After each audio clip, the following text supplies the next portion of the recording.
Hello everyone, and a very warm welcome to the Watcher's Desk channel.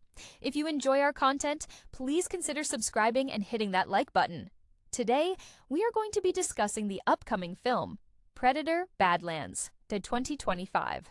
The desert sun beat down on the vast, unforgiving landscape, a backdrop as stark and unforgiving as the mission itself. We are dropped into this baked earth with Major Eva Rostova, a woman whose decorated career in the clandestine Special Operations Command was less about battlefield glory and more about surgical, untraceable precision. Eva, always favoring efficiency over fanfare, carried the weight of past failures. A botched extraction in Eastern Europe still haunted her quiet moments, which perhaps explains her current, almost obsessive need for absolute control. Her team, a mosaic of highly specialized individuals, felt like an extension of her own steely resolve. There was Jax, the demolitions expert, whose prior life as an independent security contractor in volatile South American mining zones had given him a grim understanding of necessary brutality.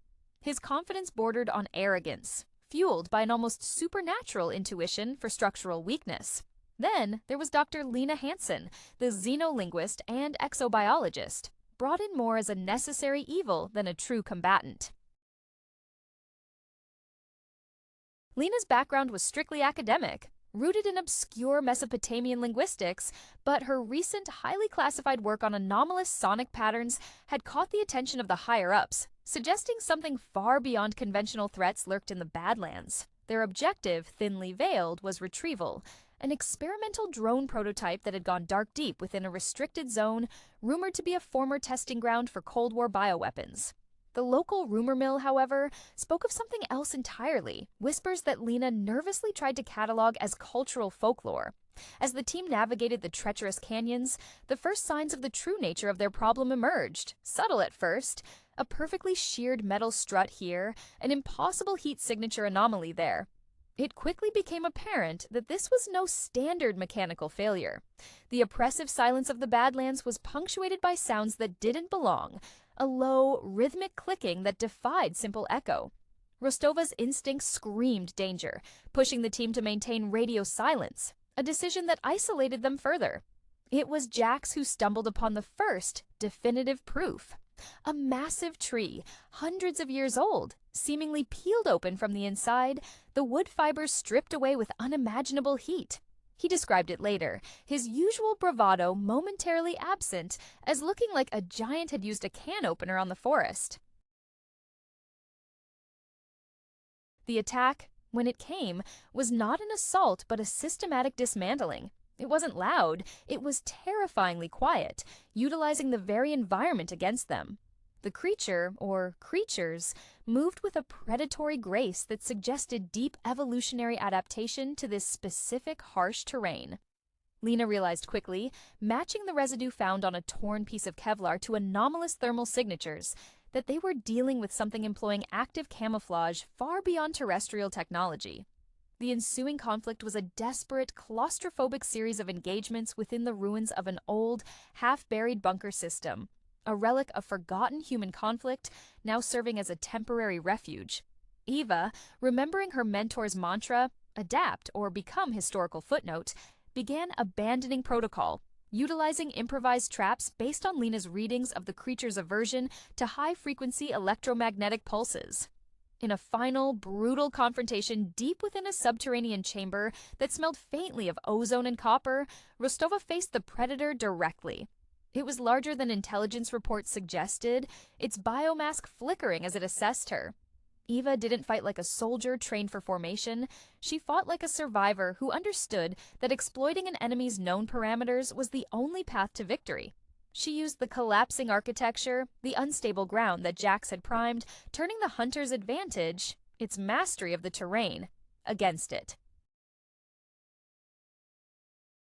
The final moments were less a heroic victory and more a messy, desperate act of survival, leaving Rostova standing alone amidst the wreckage, the heavy silence of the Badlands returning, now feeling less empty and more profoundly watchful. She retrieved the data, but the true payload she carried back was the chilling realization that Earth was never truly theirs to keep safe. The dust tasted of iron and regret, clinging to Eva Rostova's throat, even through the seal of her tactical mask. She often thought of her time observing Delta Force maneuvers in Kandahar. That chaos was predictable. Loud. This silence out here in the Badlands was different. A heavy velvet blanket muffling the sounds of her own pounding heart. Eva's entire philosophy, forged in the cold crucible of international espionage, was based on anticipating the next 3 moves. Here, she felt like she was reacting to the past 5 minutes, constantly behind the curve.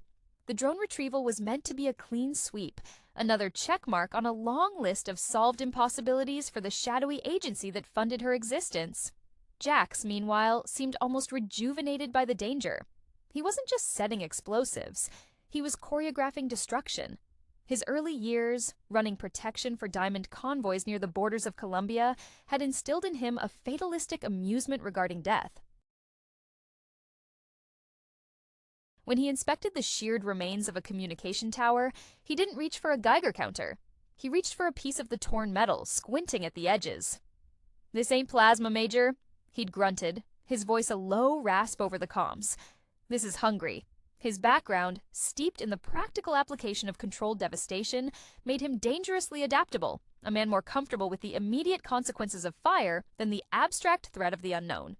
Lena Hansen was their necessary anchor to sanity, though she seemed increasingly adrift. Her eyes, magnified behind her protective goggles, constantly scanned the distant mesas, searching for patterns where Eva only saw rock. Lena had devoted her early career to deciphering clay tablets containing the administrative records of forgotten Sumerian city-states, a pursuit that trained her mind to find meaning in noise. Now, faced with biosignatures that made no sense against known terrestrial biology, she kept mumbling about thermal resonance frequencies, mentioned in an obscure translation of Akkadian hunting rituals. Her terror wasn't the fear of dying, but the intellectual horror of encountering an equation that refused to balance. She felt the predator's presence not through sight or sound, but as a profound statistical anomaly in the environmental data she was collecting.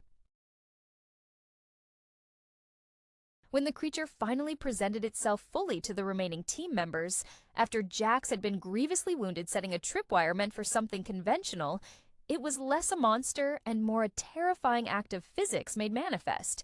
Eva caught a fleeting glimpse of its complex optical array before it vanished again into the heat haze. The sight galvanized something primal in her, overriding years of detachment training. This was not an asset to be retrieved or a political problem to be neutralized.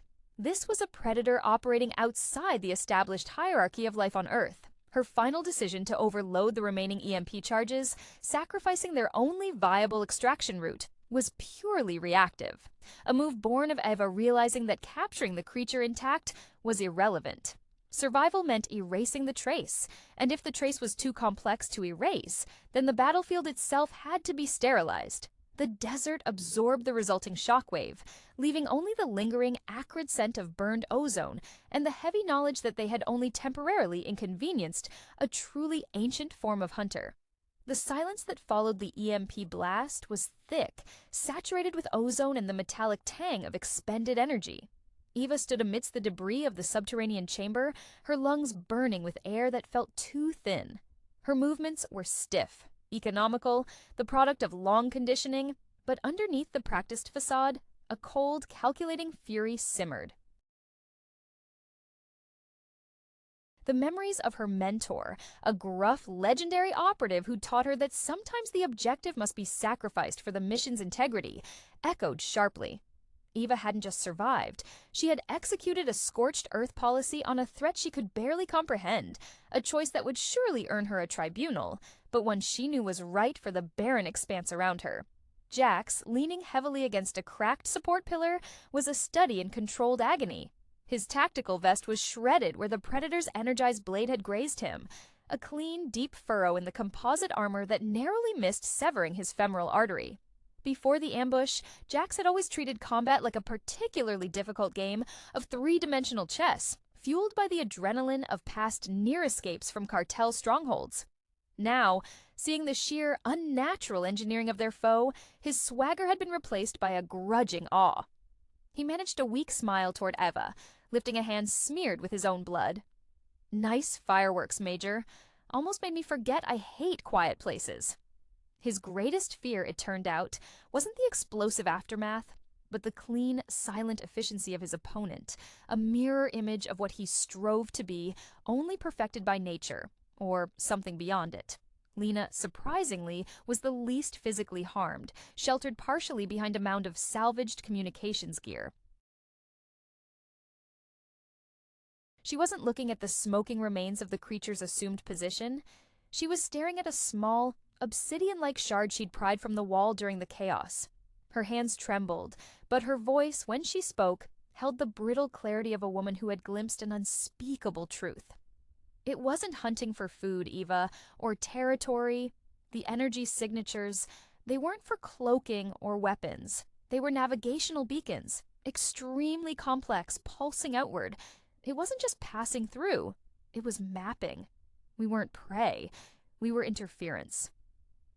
Lena's entire life had been about bringing order to the chaos of ancient language. This alien presence, however, suggested a cosmic grammar she was utterly unequipped to translate, leaving her with a profound sense of existential vertigo. Rostova didn't reply immediately. She secured the experimental drone's data core, its casing miraculously intact amid the wreckage. The desert air was cooling rapidly now, pulling the intense heat from the rocks. Eva looked at her two remaining team members, the scarred pragmatist and the terrified intellectual, and felt a sudden, deep surge of responsibility that went beyond mere chain of command. They had glimpsed behind the curtain, confirming the agency's darkest suspicions. Humanity was not at the apex of the food chain.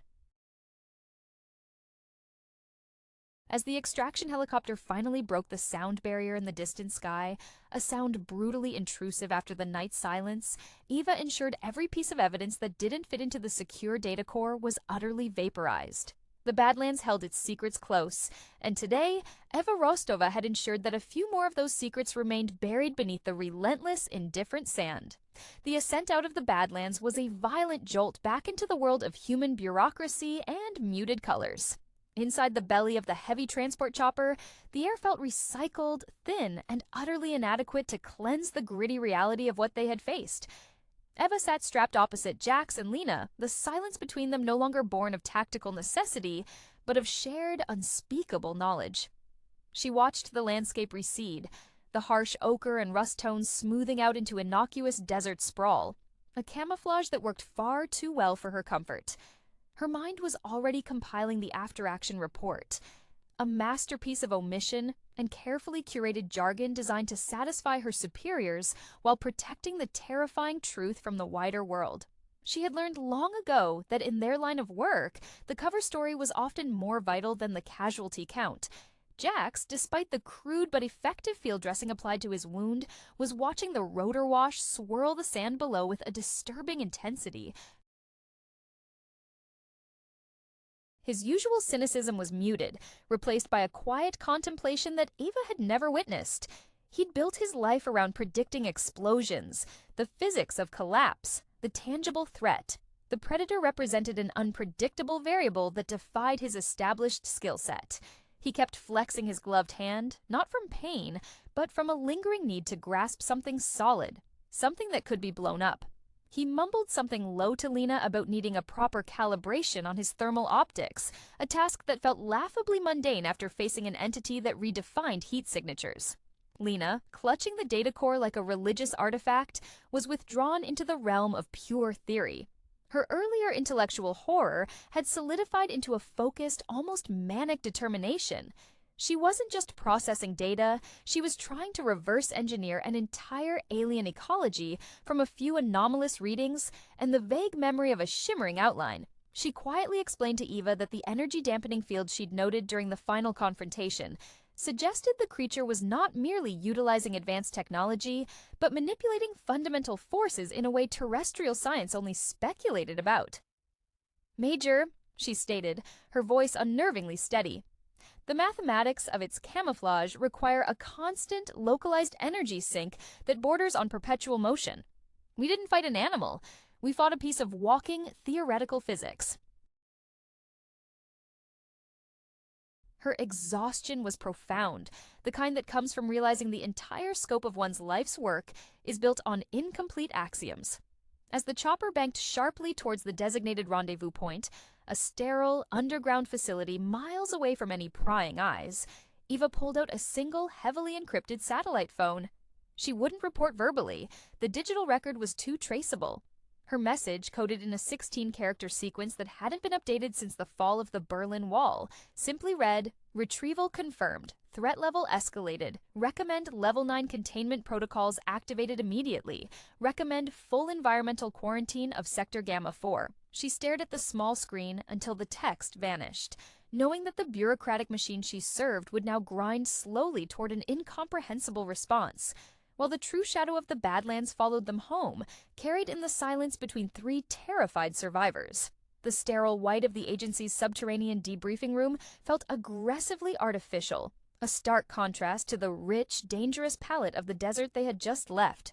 Eva felt the chill of the recycled air immediately, a temperature designed to keep personnel alert, but which only served to sharpen the phantom aches in her muscles.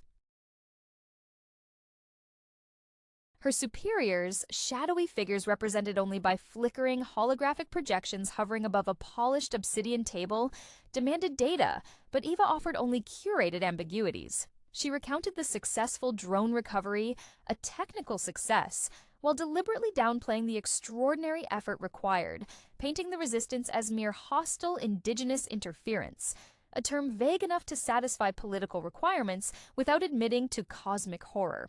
Her professionalism was a shield. Behind it, the weight of command decisions pressed down, making her shoulders ache as if she were still carrying Jax's equipment load. Jax was undergoing immediate, non-negotiable surgical repair in the adjacent bay, but not before he managed to slip Eva a crudely drawn diagram etched onto a napkin from the transport's meager rations. It wasn't a map, it was a schematic of the creature's approximate height overlaid with the estimated tensile strength of the support beams it had bypassed. His commentary, delivered in a low whisper before he was sedated, was chillingly simple. They don't follow the shortest line, Major. They follow the path of least resistance, even if that path is through the material. For Jax, whose life had been dedicated to mastering friction and pressure, this implied a complete reversal of physics, a truly demoralizing proposition for a man who defined himself by mastery over the material world. He was already sketching new designs in his mind for armor that didn't just deflect kinetic energy, but somehow disrupted local gravity fields, a desperate, almost comical attempt to regain intellectual footing. Lena, however, was transformed. The sterile environment of the analysis lab, filled with supercomputers designed to process data on human conflict, only emphasized the cosmic irrelevance of their mission parameters. She had been granted access to high-level spectral analysis tools previously reserved for tracking advanced satellite weaponry. She wasn't looking at the Predator's residue traces anymore.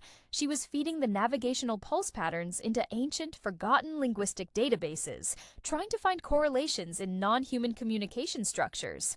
She pushed her glasses up her nose, her eyes bloodshot but burning with terrible clarity. Eva, the frequency patterns exhibit structural similarities to early Bronze Age ritual chanting, specifically those used in supplication to unseen entities.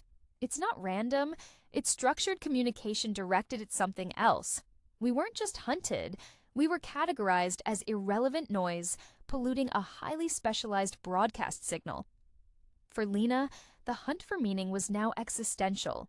If the universe was ordered by equations she couldn't even begin to read, then her life's work, the deciphering of human history, was just a footnote in a vast, terrifyingly complex alien novel.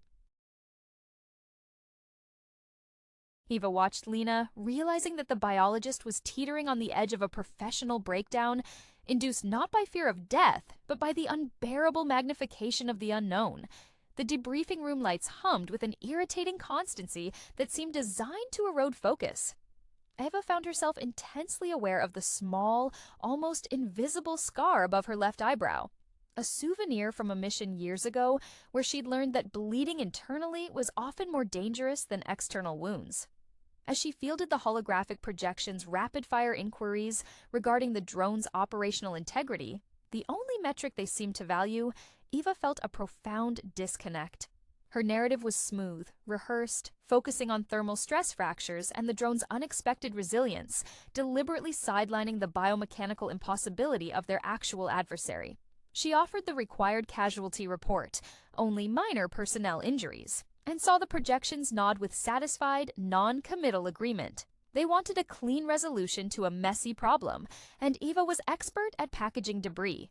Jax's crude drawing, now digitized and sitting securely encrypted on Eva's private drive, continued to preoccupy her strategic mind. The Predator hadn't just moved efficiently, it had exploited structural gaps with a conscious, intelligent disregard for human engineering principles.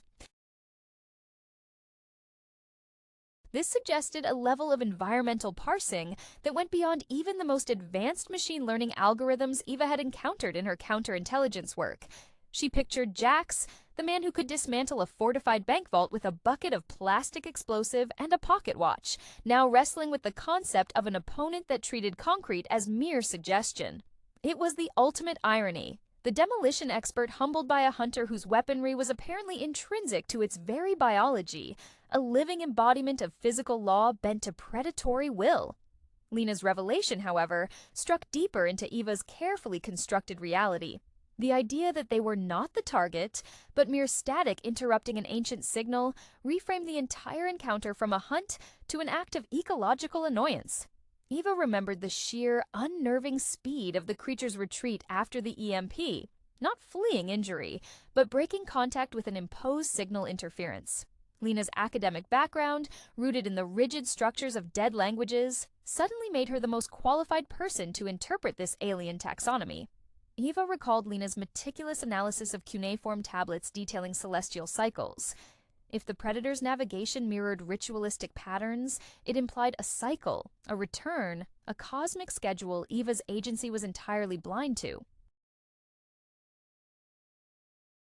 As Lena continued to work, fueled by a terrifying intellectual obsession, Eva knew that the data core they recovered was less important than the alien syntax Lena was slowly beginning to parse, a language that whispered of deeper, older players in the Galactic theater.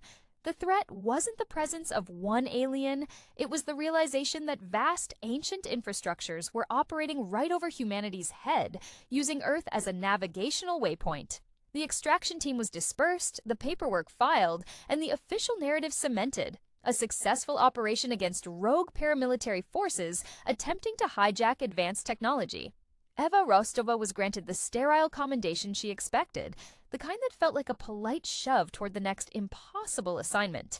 She accepted the commendation with the same practiced neutrality she used to accept bad coffee, her focus already drifting beyond the agency's secure perimeter and back to the Badlands. She knew the silence in the debriefing room was a manufactured peace, a temporary vacuum before the next inevitable breach of reality. Jax, released from mandatory rehabilitation due to his essential consultation status, was not resting. He was holed up in a private, nondescript industrial workshop outside of Phoenix, a place littered with proprietary alloys and humming with high-frequency test equipment. His obsession now was not destruction, but negation. He wasn't trying to build a bigger bomb. He was attempting to generate a localized field disruption, a counter-resonance that mimicked the chaotic electromagnetic pulse that had momentarily blinded the creature. He worked with a manic focus, driven by the memory of the creature's effortless traversal of solid barriers. His former life was about imposing force. This new endeavor was about creating a localized space where force simply ceased to have meaning. He kept muttering about the Predator's apparent ability to ignore momentum, linking it to a bizarre, unverified rumor he'd picked up during his contractor days about a South American cartel employing a supposedly supernatural form of field shielding. Lena, meanwhile, was quarantined in a high-security linguistic analysis suite, a place where the smell of old paper and dust was replaced by ionized air and the constant whir of cooling fans. She had managed to isolate a recurring sequence within the captured navigation pulses, a short, complex burst that appeared every 27. 3 hours, always originating from a point far beyond the solar system's established boundaries. She had correlated this burst with historical records of unexplained seismic activity and strange atmospheric phenomena reported globally over the last century. Her discovery was horrifyingly elegant. The creature wasn't communicating with a single entity, it was syncing with a vast migratory pattern. "They're not exploring, Eva," Lena whispered during a heavily monitored video link, her eyes hollowed by lack of sleep. "They're charting a course. We weren't a barrier. We were just a slight atmospheric eddy they had to correct for during their transit. The true threat is the traffic, Major, and we just rang the wrong doorbell." Eva felt a cold dread settle in her stomach. The Badlands were merely a rest stop on a highway humanity didn't even know existed. The feeling of being an insignificant anomaly, a speck of dust in a cosmic mechanism, was proving a more potent weapon against the team than any plasma caster the Predator possessed. Eva found herself spending long hours staring at the schematics of the drone's recovery site, not to plan future defenses, but to trace the likely flight path Lena had described, a phantom route cutting across the galaxy. Her military discipline, honed by years of compartmentalizing trauma, was beginning to fray under the weight of this cosmological insignificance. She knew the agency would bury Lena's findings, classifying them so deep that the very memory of the alien signal would become a dangerous myth within the agency itself. Yet, Eva couldn't allow it. The efficiency she valued now demanded full disclosure, even if that disclosure meant planetary panic. She began diverting small amounts of agency resources, disguised as routine maintenance requisitions, toward tracking the 27 3-hour cycle Lena identified, a clandestine operation running parallel to her official duties. Jax's workshop became a beacon of dangerous, unorthodox innovation. He had bypassed conventional armor plating entirely, focusing instead on resonant frequency emitters salvaged from old particle accelerator components. He rarely spoke now, communicating mostly through frantic, highly technical notes left on whiteboards covered in equations that looked more like abstract art than engineering.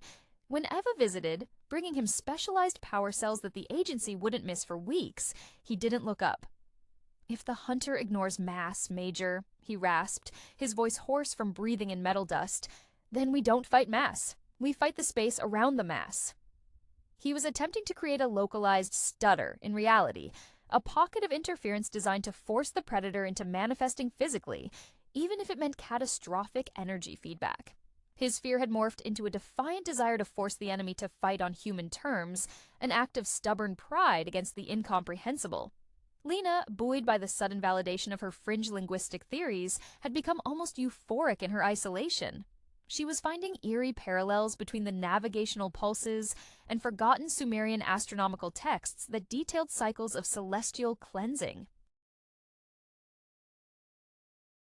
She believed the migratory pattern wasn't just a route, it was an established, periodic sweep, and the presence of complex life like humanity was an incidental variable that needed to be accounted for or erased during the transit window.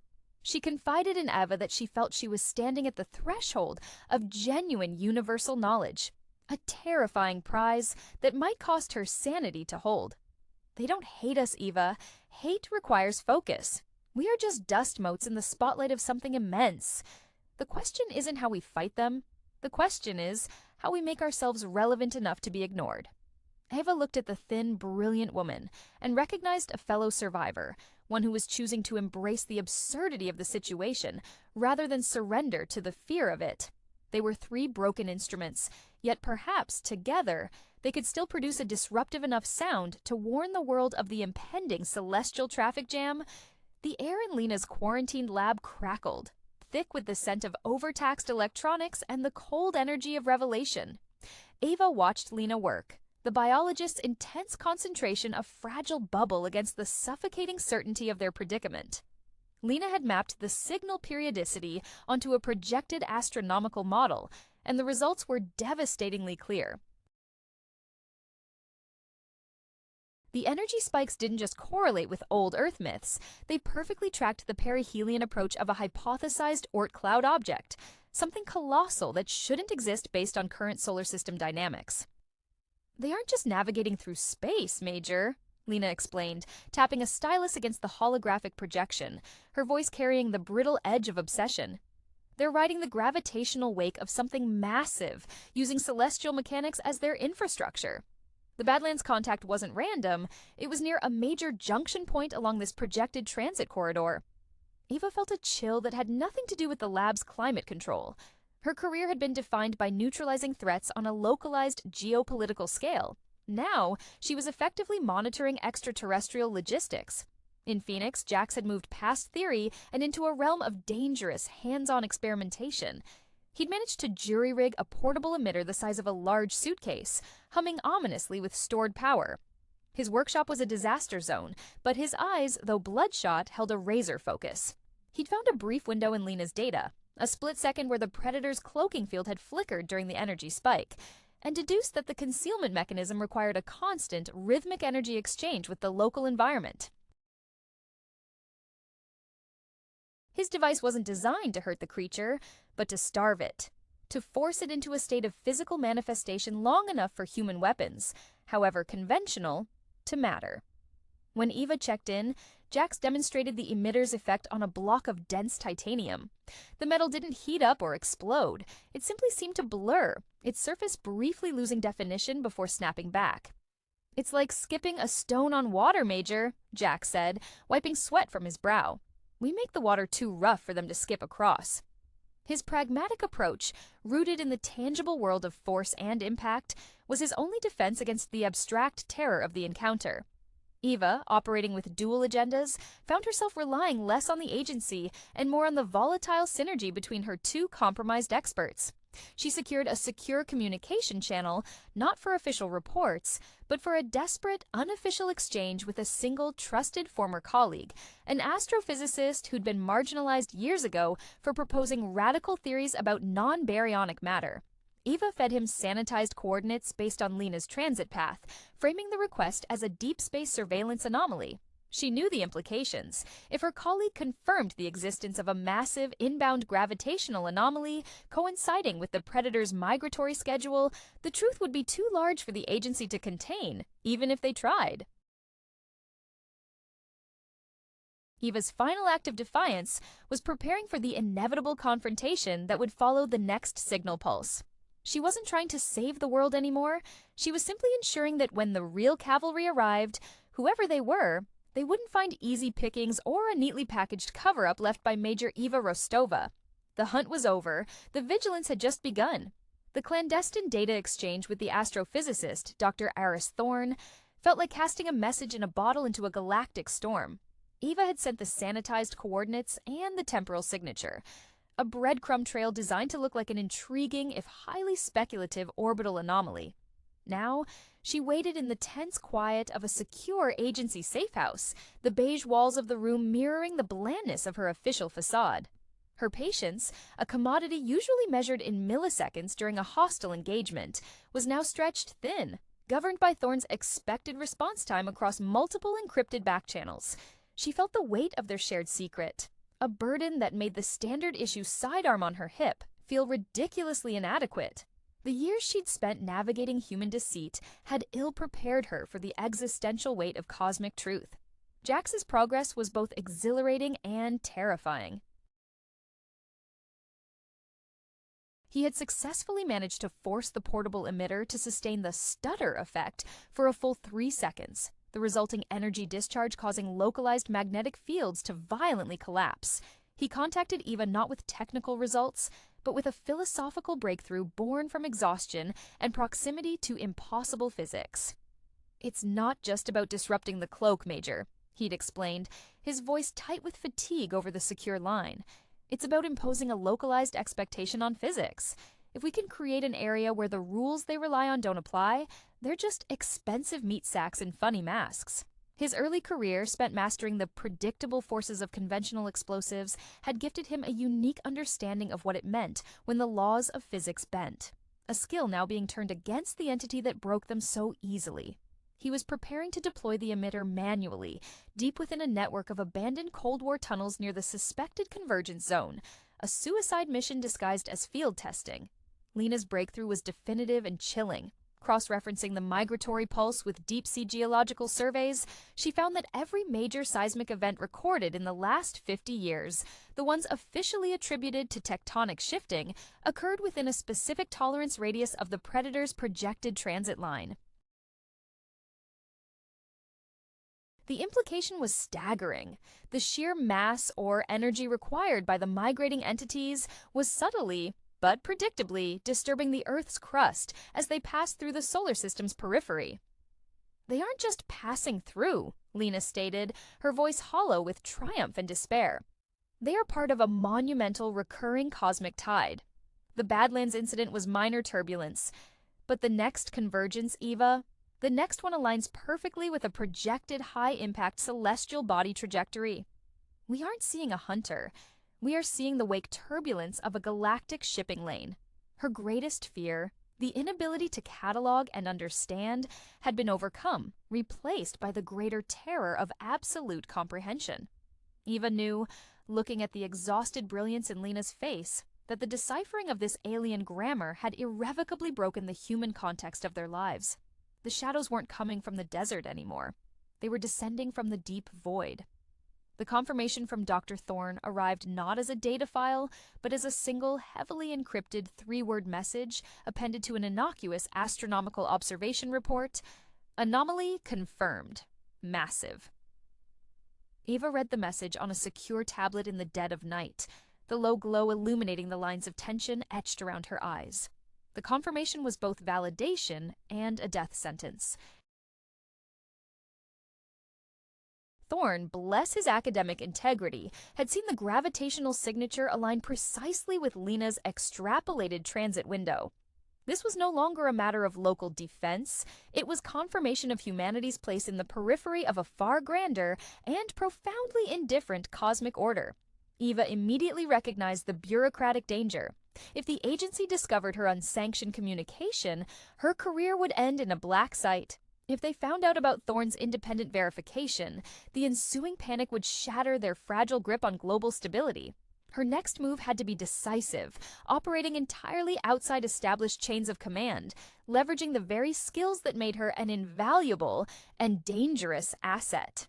Jax, preparing for his deployment into the abandoned tunnels, seemed to have found a grim peace in his purpose. The physical risks were irrelevant compared to the intellectual challenge. He had meticulously calibrated the portable emitter, integrating a feedback loop based on his own physiological stress responses, effectively weaponizing his own adrenaline signature. His final instruction to Eva, delivered via a brief, coded burst from his tactical uplink before he vanished into the subterranean darkness, was a testament to his pragmatic worldview. "If I can't make them bleed, Major, I'll make them stick. Tell Lena I owe her a beer and a place where the sky isn't trying to swallow us whole." His earlier bravado had been refined into pure, focused intent, the ultimate demolition man preparing to demolish the very fabric of local space-time, not with fire, but with intentional spatial confusion. Lena, now permitted limited contact due to the sensitive nature of the unidentified energy signature she was supposedly studying, was exhibiting the classic signs of breakthrough-induced psychosis. She'd stopped eating, subsisting on caffeine, and the intoxicating rush of deciphering a language older than Earth's oceans. She had managed to isolate the correction pulse that followed the seismic disturbances, identifying it as a complex command sequence, a systemic instruction broadcast across vast distances. She looked at Eva during their final secure conference call, her face illuminated by the spectral readouts, and smiled a terrifyingly serene smile. "They aren't just passing through, Eva. They are farming. The seismic shifts aren't collateral damage. They are the required preparation for the next stage of the cycle. We didn't just stumble upon a hunting ground. We crashed a large-scale terraforming or harvesting operation." Eva realized that Lena, the quiet academic, had become the most vital intelligence asset imaginable, capable of reading the movements of forces that operated on geological and astronomical timescales. Eva's mission had pivoted entirely. It was no longer about retrieving technology or eliminating a single threat, but about ensuring that Lena's data survived long enough to communicate the true nature of the harvest before the inevitable silent wave of celestial interference washed over them all. The realization that they were mere collateral damage in a galactic agricultural cycle settled over Eva with the crushing finality of a concrete slab. The concept of farming suggested not random predation, but deliberate, systematic resource extraction on a scale that dwarfed human civilization. This perspective recontextualized the predator's cold efficiency. It wasn't malice, it was specialized labor. Eva stared out the reinforced window of the safe house, watching the indifferent sprawl of the city lights. Millions of lives unfolding in blissful ignorance of the cosmic machinery winding up its seasonal cycle. Her control, the illusion she had so meticulously maintained over years of espionage, evaporated, replaced by a cold, sharp clarity. She felt the paradoxical urge to both expose everything and bury it deeper than the Badlands ever could, simply to buy the world more time, even if that time was measured in hours. In the suffocating dark of the abandoned missile silos, Jax found his moment of truth. The air was thick with residual radiation and the metallic decay of forgotten conflict, a familiar aroma of entropy. He positioned the emitter, anchoring it with heavy-duty magnetic clamps. The device whined, the sound escalating into a high-pitched keen that rattled his fillings. He didn't think about his life insurance or his few fragmented memories of a childhood near the Black Sea. He focused solely on the principle: imposition of localized rule. When the preset timer counted down to the precise moment Lena predicted the migratory pulse would hit its local maximum, Jax triggered the device. The resulting burst wasn't the explosive violence he was accustomed to, it was a profound, localized wrongness. For a fleeting second, the air shimmered. not with heat haze, but with a visual tearing, like watching a damaged video feed. He saw the silhouette of a creature, perhaps the same one, perhaps another, briefly flicker into full, agonizing three-dimensional reality. Its complex, segmented limbs momentarily fixed in mid-reach, caught like a fly in amber. Jack slammed the manual override, flooding the area with the disruptive field, sacrificing his own proximity safety. The creature, or whatever was controlling its interface, recoiled with a non-vocal shriek that nonetheless slammed Jax against the concrete wall, his body protesting the sudden, localized shift in kinetic expectation. He lay there, breathing hard, tasting the dust of 1,000 forgotten nightmares. But he had seen it, and for the first time since Kandahar, he felt a measure of tactical satisfaction.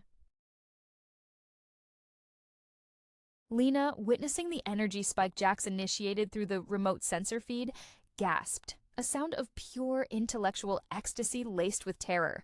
The feedback surge from Jax's emitter provided a clean, unfiltered read on the creature's true energetic signature when it was forced into corporeality.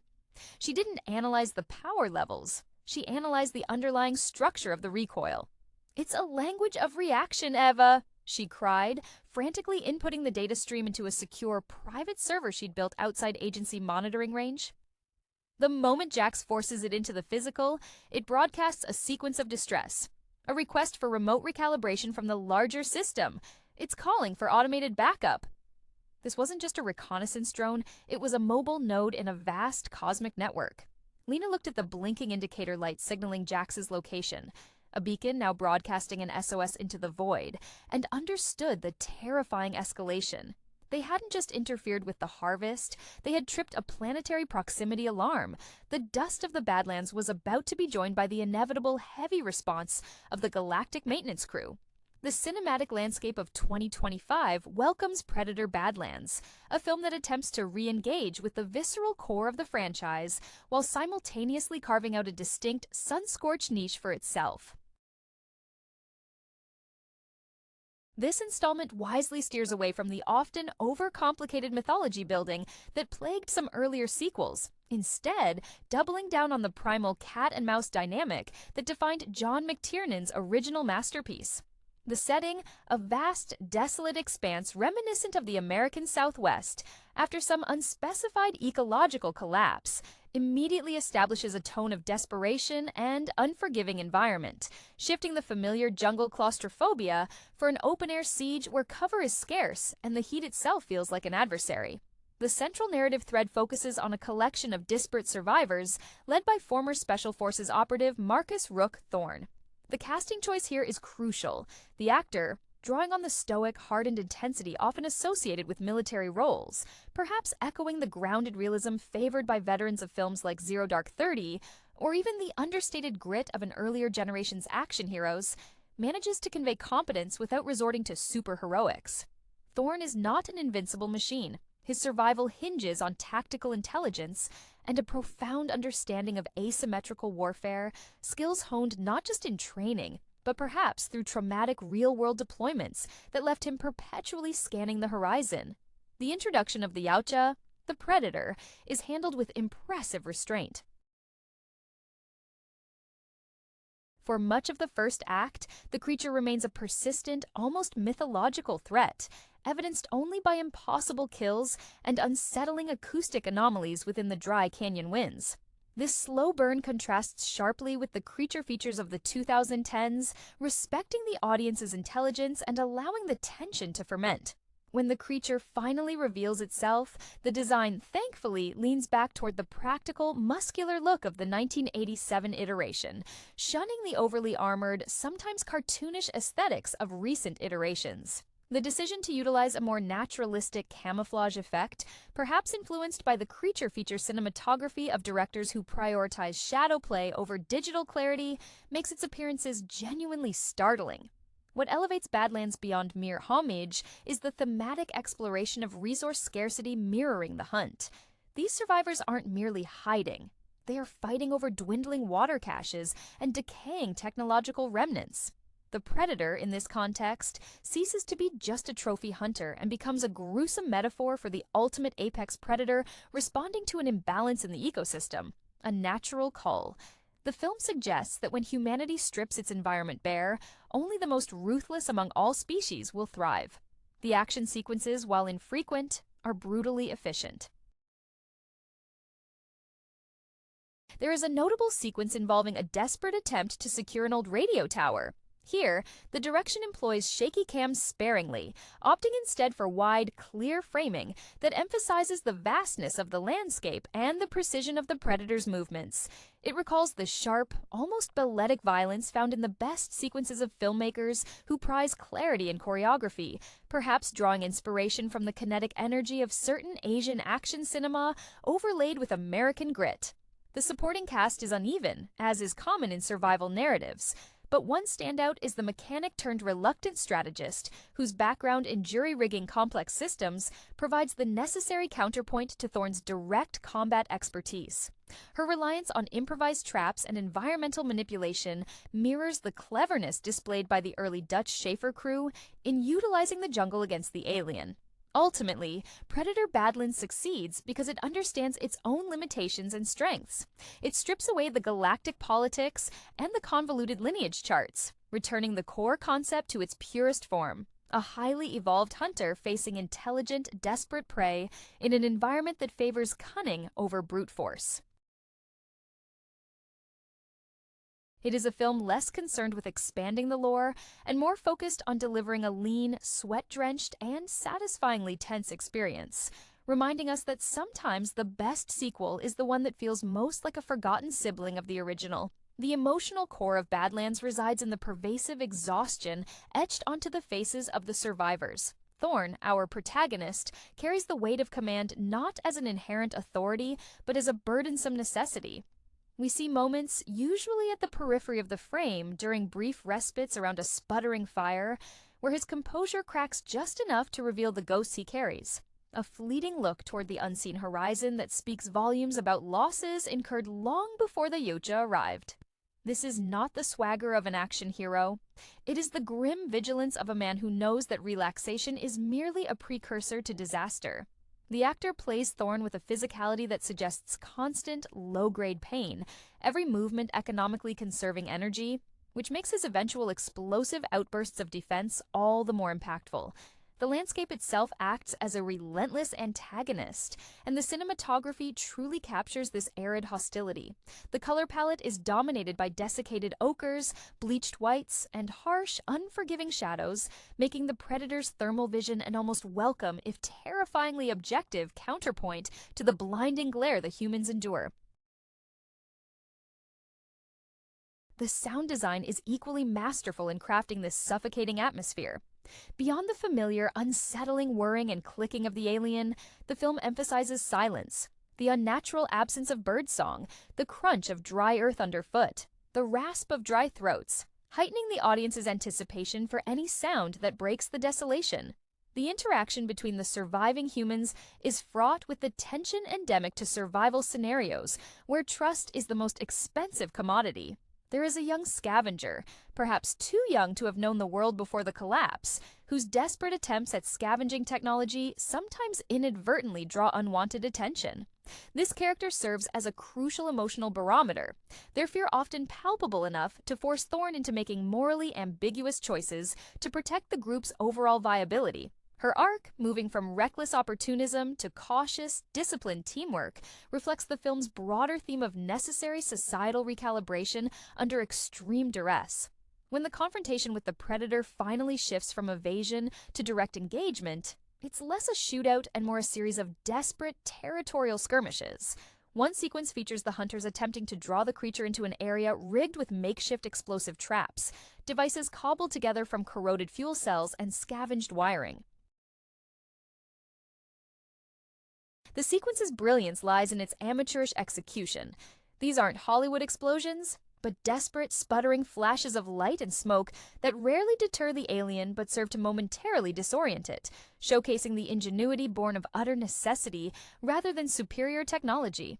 The design evolution of the Yautja in Badlands deserves specific praise. It is clearly a hunter that has adapted to this harsh environment. Its skin texture appears rougher, perhaps dusted with the minerals of the Badlands, and its traditional camouflage patterns seem to blend into the rock formations rather than the dappled sunlight of a jungle. The trophy skull racks, if present, are notably fewer or composed of terrestrial creatures, implying that this particular hunter has only recently turned its attention to this weakened pocket of humanity, lending a fresh urgency to the narrative. This isn't an old score being settled, but a new feeding ground being established. The film succeeds because it grounds the extraterrestrial threat in a very human, very terrestrial struggle for basic resources, making the alien presence feel less like science fiction intrusion and more like a terrifying, inevitable natural conclusion to humanity's own self-destruction. The commitment to grounded desperation permeates every aspect of the production, extending even to the costume design, which is brilliantly utilitarian. The survivors are clad in layers of patched, faded tactical gear, relics from a forgotten military era, now bearing the scars of sandstorms and desperate repairs. These aren't clean uniforms. They are personalized shrouds of necessity, each rip and stain telling a story of prior engagements. Thorne's own gear looks perpetually weighted down, not just by equipment, but by the psychological residue of past failures he carries. His movements, when forced into action, betray a disciplined efficiency that feels learned through agonizing repetition, a stark contrast to the almost fluid, terrifyingly effortless movements of the predator. The emotional narrative thread concerning the younger scavenger, let's call her Alara, is particularly compelling because of her inherent conflict between survival instinct and inherited cultural memory. She occasionally tries to salvage technology that is clearly beyond repair, perhaps clinging to a technological idealism instilled by pre-collapse education, a hope that a functioning radio or data chip will summon salvation.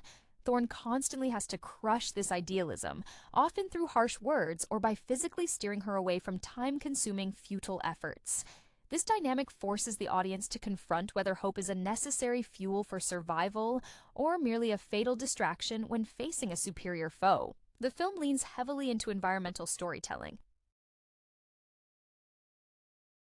In one particularly unsettling scene, the survivors discover a previous hunting ground, not of the Yautja, but of a rival terrestrial group that has clearly been eradicated. They find desiccated bodies posed unnervingly, arranged by the previous occupants in a manner meant to ward off unseen threats, only to have the predator find them even more easily recognizable targets. This brief, chilling detour establishes a hierarchy of fear. The humans feared each other enough to become predictable, and the predator exploited that very predictability. This detail suggests the film draws inspiration not just from military thrillers, but from post-apocalyptic narratives where humanity itself has devolved into a lesser predator. The Yautja in Badlands utilizes the environment not just for camouflage, but for tactical advantage in ways unseen before.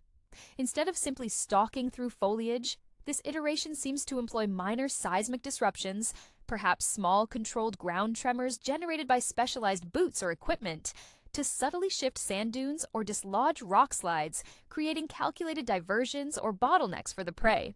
This hints at a far more sophisticated level of environmental manipulation than simple invisibility or wrist blade prowess, suggesting the alien is treating the entire canyon system as its personal, adjustable labyrinth. The climax, when it arrives, wisely avoids a massive set-piece explosion. Instead, it narrows the focus intensely, a claustrophobic standoff within a partially collapsed geothermal venting station.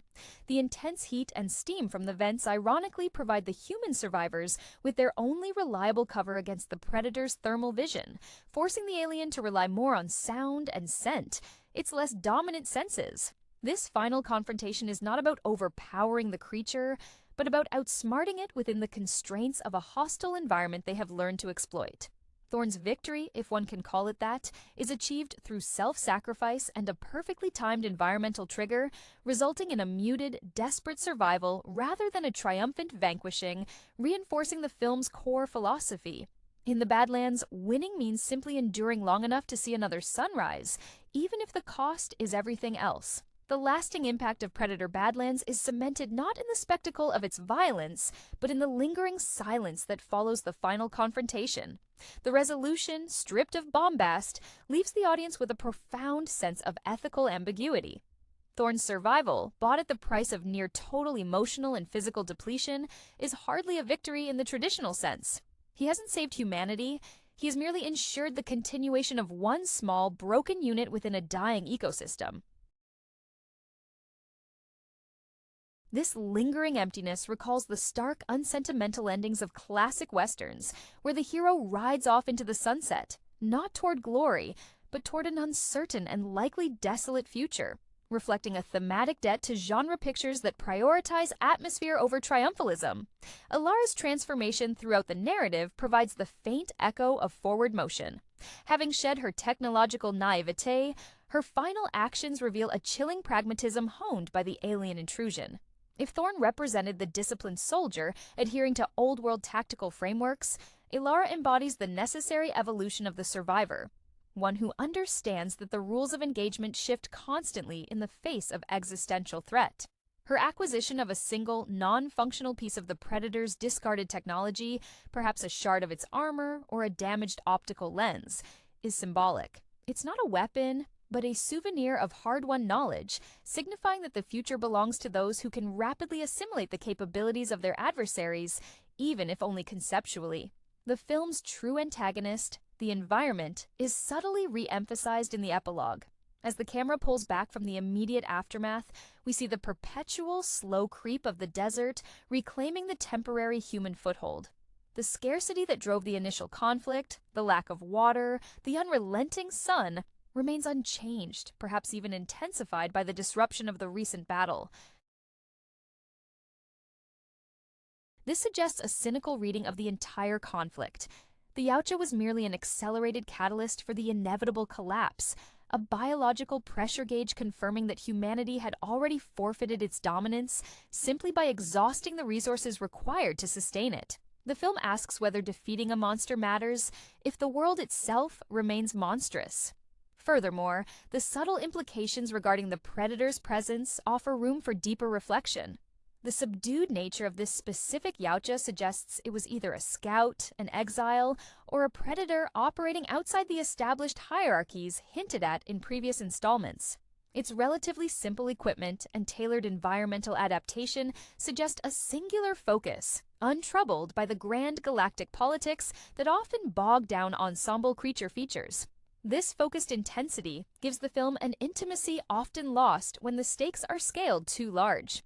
Badlands succeeds because it keeps the camera tight on the sweat, the fear, and the grit, confirming that no matter how advanced the alien technology, the most terrifying element in any survival scenario remains the unpredictable, immediate cruelty of the immediate surroundings and the frailty of human resolve under duress. The film closes not with a promise of safety, but with the weary acceptance of the ongoing daily struggle against oblivion. The film's refusal to offer a clean slate for its survivors is perhaps its most emotionally resonant artistic choice. The final moments, as Thorn and Elara begin their slow, uncertain trek away from the geothermal station, are devoid of the rousing musical score that typically accompanies genre resolutions. Instead, we are treated to a sparse, almost atonal soundscape, dominated by the sound of wind scuffing across sand, reinforcing the notion that the hunt is never truly over. It simply changes form. Thorn no longer walks with the rigid posture of a soldier expecting orders, but with the stooped gait of a man who has shed the weight of expectation, only to inherit the heavier burden of memory. His silence is no longer tactical restraint, but profound fatigue. The interaction between Thorn and Elara in this final stretch is telling. There is a newfound parity between them, forged in shared terror and mutual necessity, yet it is shadowed by the knowledge of what they had to sacrifice to reach this point. Elara, having proven her pragmatism, does not look to Thorn for leadership, but watches the horizon with an unnervingly keen focus, suggesting she has internalized the Yautja's observational ruthlessness. She is the nascent future of survival, less burdened by obsolete codes of honor and more attuned to immediate threats and resource management. Her character evolution subtly critiques the older generation represented by Thorn, whose military training ultimately only served as a temporary shield against an inherently alien form of warfare. The visual language employed in these closing shots further emphasizes the theme of environmental superiority. The camera often frames the two figures dwarfed by immense, indifferent rock formations, their presence negligible against the vastness of the desolate terrain. The heat haze, a persistent visual motif throughout the movie, returns here, blurring the lines between reality and mirage, suggesting that their perceived safety might just be another trick of the light. This stylistic choice aligns with the bleak fatalism found in revisionist westerns, where civilization is always temporary and nature is the only true sovereign. Moreover, the film cleverly leaves the true nature of this specific predator ambiguous. Was it an isolated hunter testing new boundaries, or part of a wider reconnaissance effort? The damaged piece of alien tech Alara keeps hints at the latter, functioning as a dangerous breadcrumb trail. If this Yautja was merely charting the viability of this planet post-collapse, its defeat by two low-tech survivors is less a triumph and more an inconvenience to a larger, unseen operation. This interpretation feeds into the franchise's underlying horror. The humans didn't kill the monster. They merely deterred a single scout, ensuring that if the predators return, they will be better prepared for the terrestrial countermeasures they have now observed. Badlands thus achieves a rare feat for a franchise sequel. It provides a satisfying action resolution while simultaneously deepening the overarching sense of cosmic dread, leaving the audience with the chilling certainty that the real hunt might only be about to begin. The ambiguity surrounding the Predator's mission is indeed the film's most sophisticated layer of horror, elevating it beyond a simple monster hunt. If this Yautja was indeed an advanced scout, then the survivors' desperate tactics, the improvised explosives, the reliance on thermal disruption via steam, are now cataloged data points for the next wave.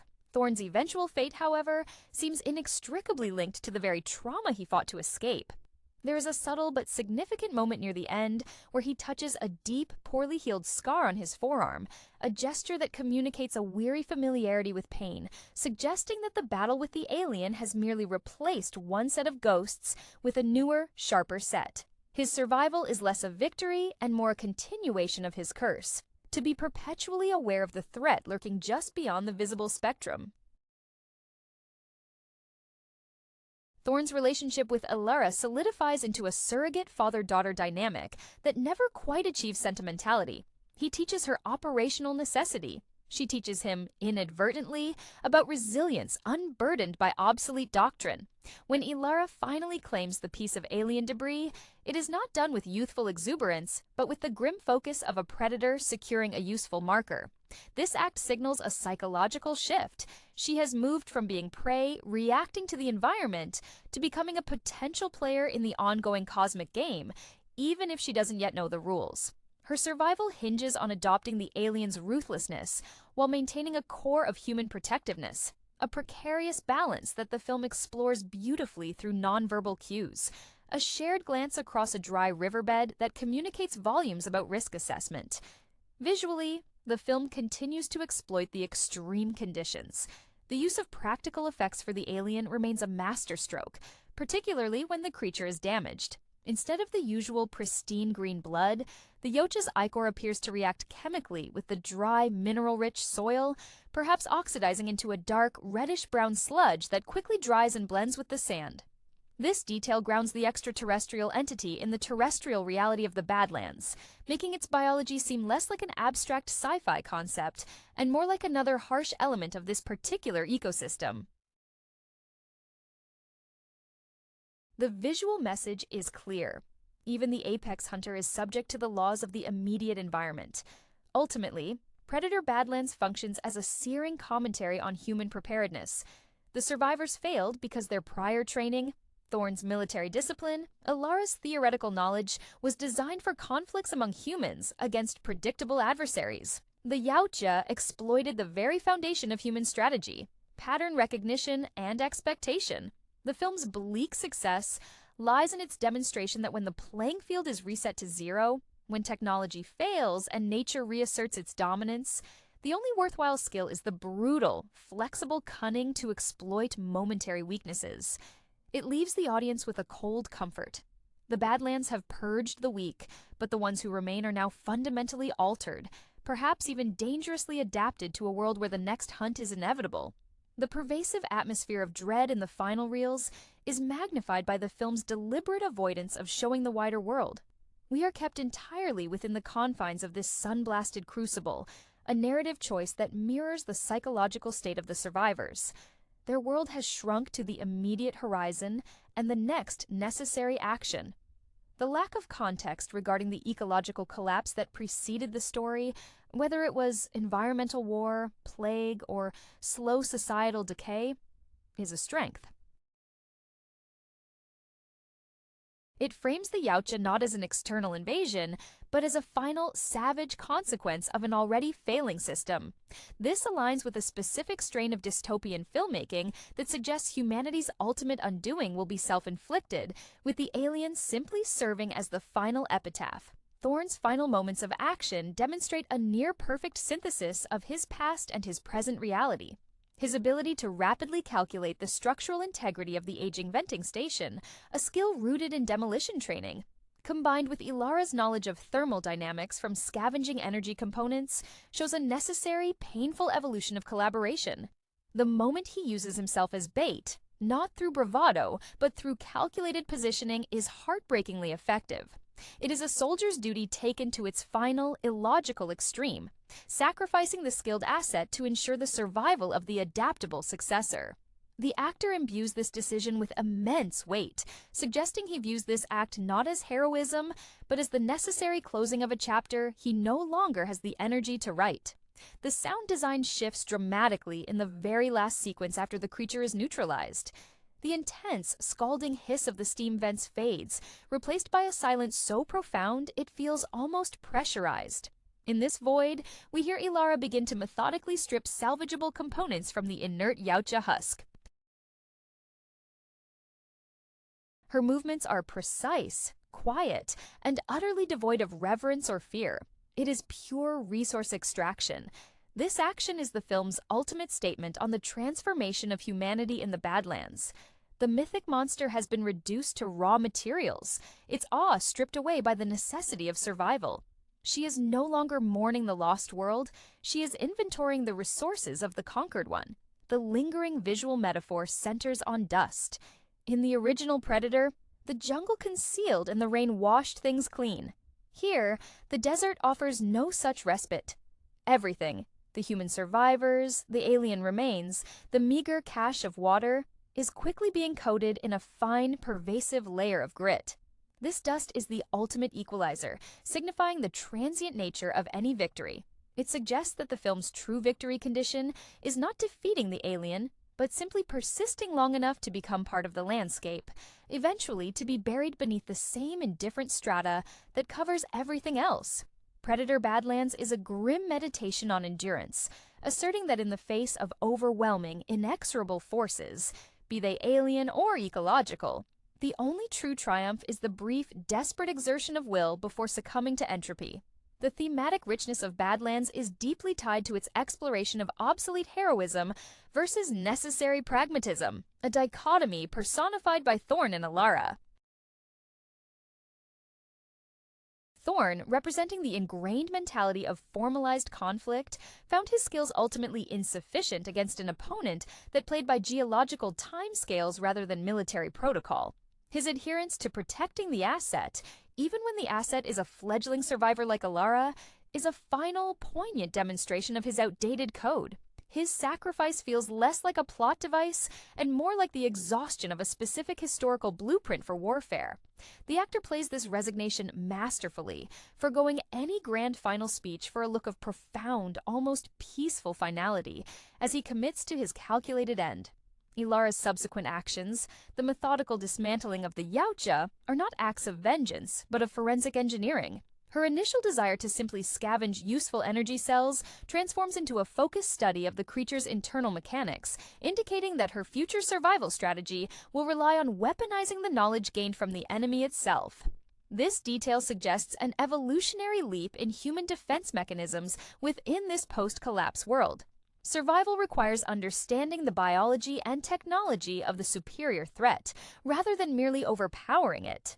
She embodies a new, almost alien form of human adaptation, one unburdened by nostalgia for the world that was lost. The cinematography deserves further mention for how it handles the alien's presence, even when invisible. Director's choice to use subtle lensing techniques, slight distortions in the heat shimmer, or unnatural dead spots in the visual noise of the landscape to foreshadow the predator's location is inspired. It avoids relying on the explicit thermal vision for suspense, instead forcing the audience to adopt Elara's new hypervigilant state of awareness, constantly scanning the environment for anomalies rather than relying on obvious cues. This builds a pervasive, ambient anxiety that outlasts the actual creature encounters. Furthermore, the film cleverly uses the remnants of the human society that failed before Thorn and Elara arrived as cautionary vignettes. The discovery of the desiccated bodies, arranged in ritualistic patterns, reinforces that fear breeds predictable behavior, and predictability is death. The predator didn't invent cruelty here. It merely capitalized on humanity's pre-existing tendencies towards self-imposed territoriality and symbolic defense mechanisms. The Badlands are shown to be less a natural wilderness and more a hyper-accelerated crucible where the weakest social structures are instantly purged, leaving only the most adaptable, regardless of morality. Badlands distinguishes itself by refusing to treat the Yautja as a mere obstacle to be overcome for a hero's arc. Instead, the creature functions as a catalyst, forcing accelerated, painful evolution upon the human survivors. The film suggests that the true horror is not the alien visitor, but the realization of how easily humanity can be reduced to its most desperate, primal components when the comforts of civilization are stripped away. Elara carrying the alien component away into the hazy distance is not the start of a glorious resistance, but the grim inception of a permanent, wary coexistence with existential threat, where every technological scrap holds the potential for salvation or utter ruin. The final visual sweep across the Badlands, as Elara moves away from the site of the confrontation, emphasizes the sheer scale of her isolation. The palette, already leaning heavily toward desaturated earth tones, deepens into near monochrome under the harsh midday sun. This is not the familiar, comforting desolation of classic Western cinema. It is an alien desolation, one where even the sun feels hostile, foreign. The camera tracks Elara's slow progress until she is reduced to a single, moving speck against an overwhelming backdrop of baked earth and towering buttes, visually communicating the magnitude of the task ahead. Not winning a war, but surviving another hour. The salvaged Yautja piece Elara carries, a section of biomasked plating perhaps, functions as an anti-relic. Unlike the guns and radios of the past, which represented hope for restoration, this piece represents a forced integration with the unknown. Its texture appears alien even in the harsh sunlight, reflecting light in a way that seems inherently wrong against the familiar grit of the desert. Elara handles it not with curiosity, but with the practiced caution of someone handling unstable, high-yield ordnance. This suggests that her future endeavors will be steeped in reverse engineering the threat, a concept that moves far beyond mere counter-ambush tactics into a realm of desperate biological and technological appropriation.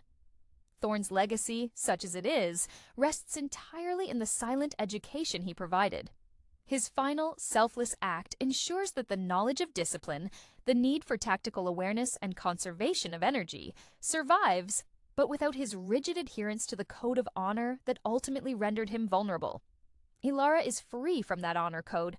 Her decision to leave Thorn's body where it fell, rather than engaging in a ritualistic burial, underscores the film's central theme. Sentimentality is a resource too expensive to expend in this environment. Every ounce of energy must be directed towards sustenance and forward momentum. The film's success in re-energizing the predator mythology lies in this perfect isolation. By removing the creature from any established contemporary context, no massive military bases, no jungle environments, no sequel continuity, the filmmakers successfully reintroduced the Yautja as a pure, elemental predator. It becomes less a science fiction monster and more a force of nature, like an extreme drought or a flash flood, capable of exterminating entire populations through ecological pressure.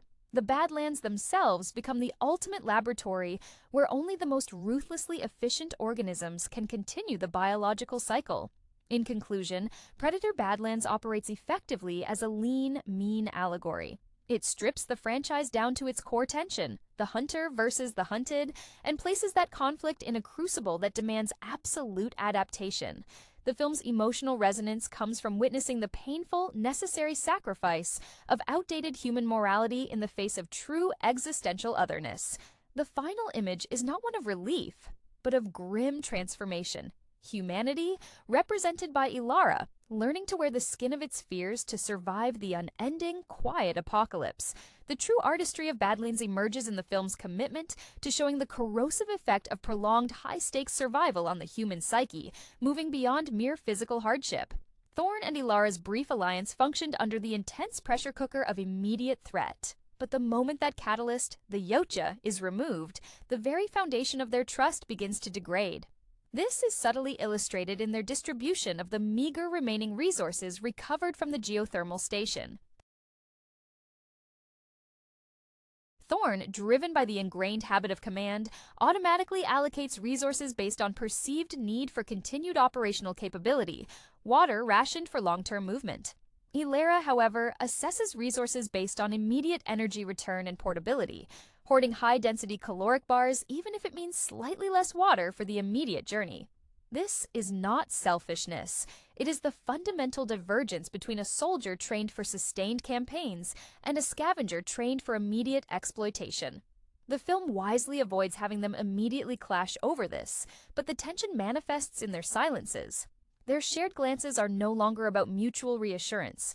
They are brief, almost competitive checks on resource levels and physical stamina.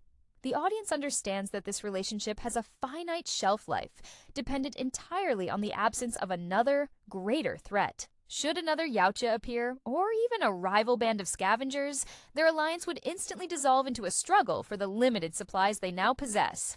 The aesthetic treatment of the Yautja's remains deserves one last examination. As Ilara strips the carcass, the camera lingers on the intricate, almost organic patterns of the creature's biological armor. It's a visual contradiction, terrifyingly alien, yet possessed of a structure that suggests millennia of brutal, natural selection. This object, once a symbol of insurmountable power, is now inert biomass, its valuable components awaiting the desperate, clumsy hands of human ingenuity. The way Ilara carefully cleans the plasma caster, not to use it, which would be impossible without specialized power cells, but perhaps to understand its focusing arrays, underscores the film's motif that knowledge derived from the enemy is the only currency worth accumulating. This desolate finale eschews the catharsis of revenge or redemption. Thorn's sacrifice serves merely as a high-cost lesson in strategic attrition. Ilara's inheritance is the Badlands itself, and her future is defined by the necessity of becoming as relentless and adaptive as the environment that stripped humanity bare.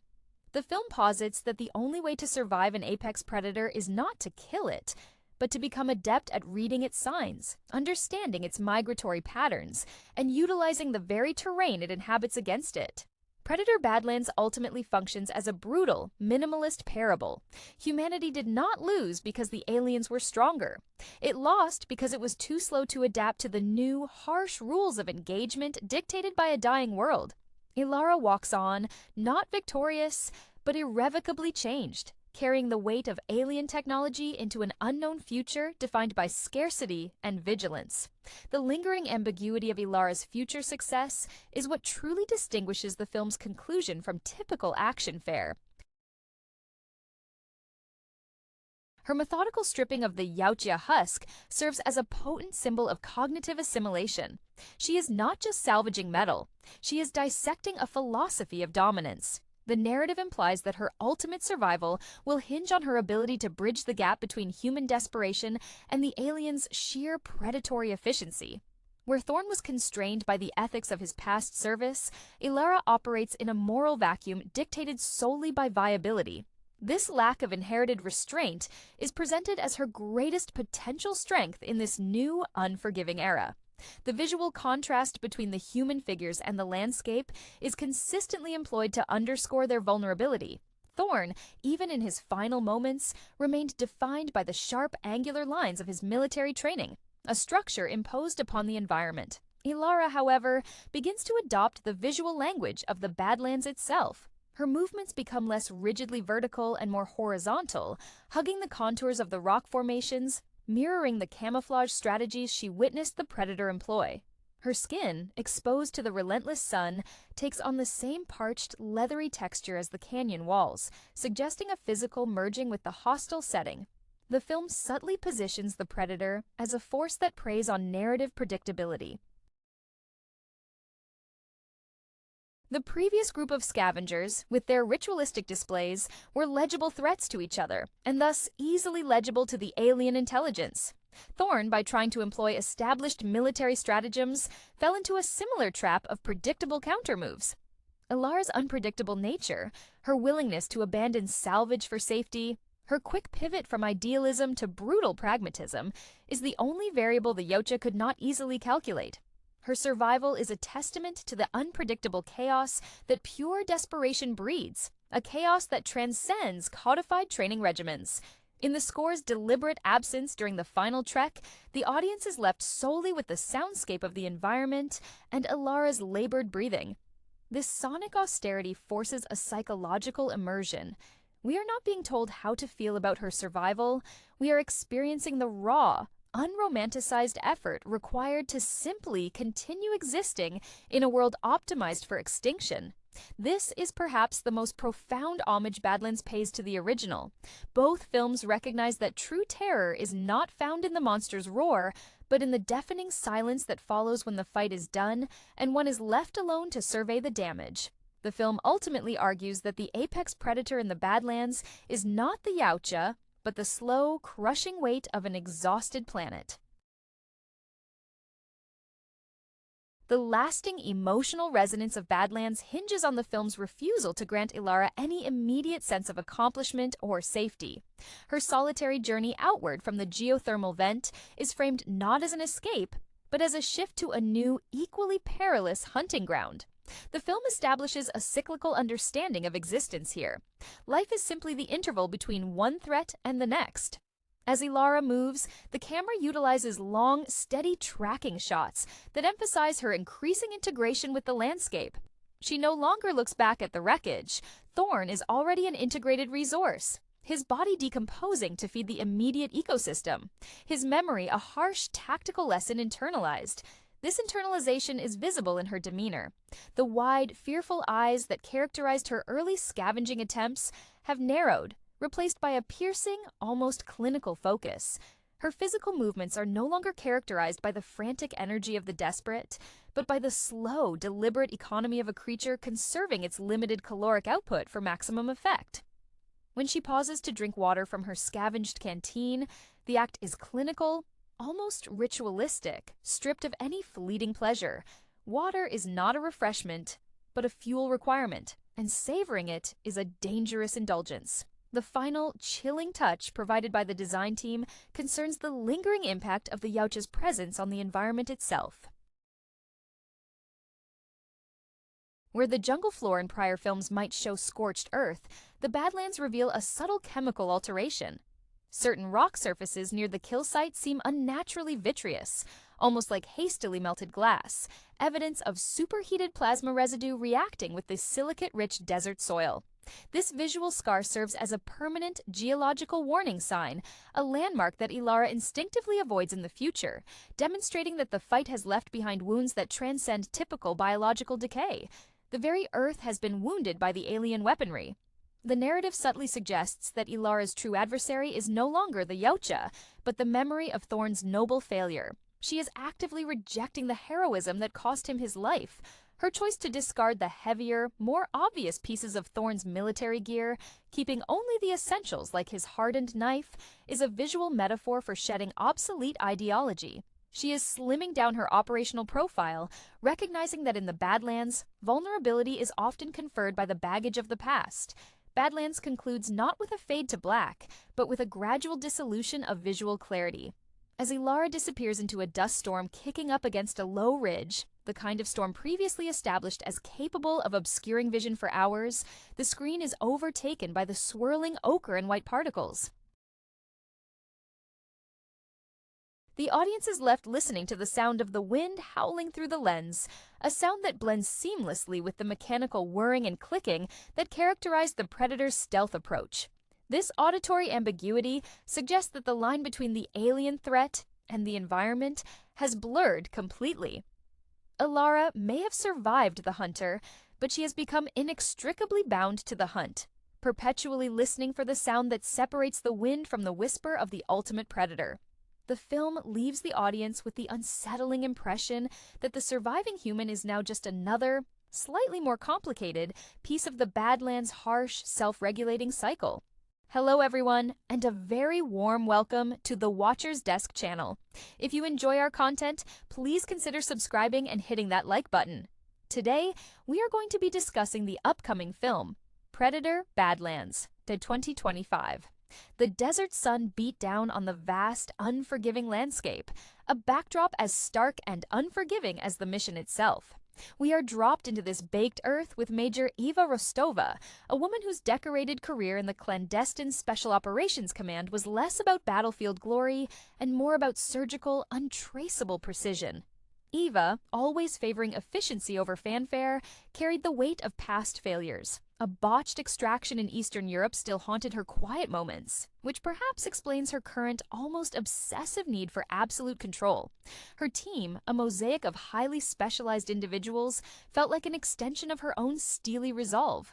There was Jax, the demolitions expert, whose prior life as an independent security contractor in volatile South American mining zones had given him a grim understanding of necessary brutality. His confidence bordered on arrogance, fueled by an almost supernatural intuition for structural weakness. Then there was Dr. Lena Hansen, the xenolinguist and exobiologist, brought in more as a necessary evil than a true combatant. Lena's background was strictly academic, rooted in obscure Mesopotamian linguistics, but her recent highly classified work on anomalous sonic patterns had caught the attention of the higher-ups, suggesting something far beyond conventional threats lurked in the Badlands. Their objective, thinly veiled, was retrieval, an experimental